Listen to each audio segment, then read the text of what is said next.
একদম খুব সকালে ঘুম ভাঙলো সাইকেলের আওয়াজে। বাইরে বেরিয়েই দেখি টাটকা খেজুরের রস নিয়ে এসেছে। শীতের দিন যেন খেজুরের রস ছাড়াই অসম্পূর্ণ থেকে যায়।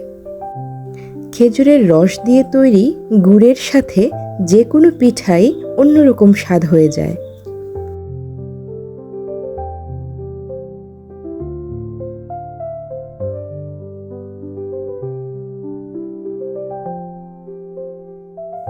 খেজুরের রস জাল দেওয়ার আগে ভালো করে 2-3 বার ছেঁকে নিতে হয়।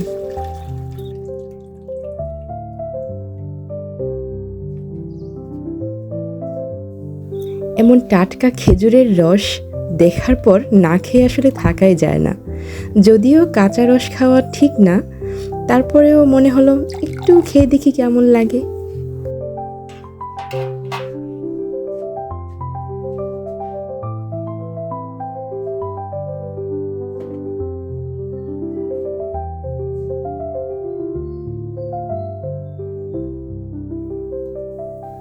যেহেতু অনেকক্ষণ ধরে জাল দিতে হবে, তাই আম্মা মাটির চুলাতে আগুন ধরালো। এমনিতেও মাটির চুলার জালে সব কিছুর স্বাদই যেন কয়েক গুণ বেশি বেড়ে যায়।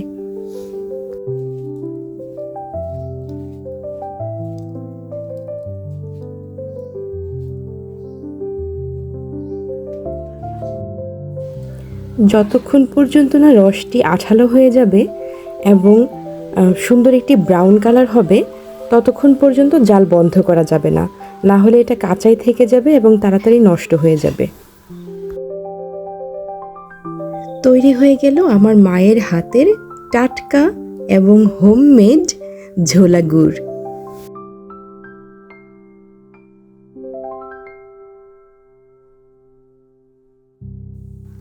এই গুড় দিয়ে শুধু কিন্তু পিঠা নয়, চা বানিয়েও খেতে কিন্তু অসাধারণ লাগবে।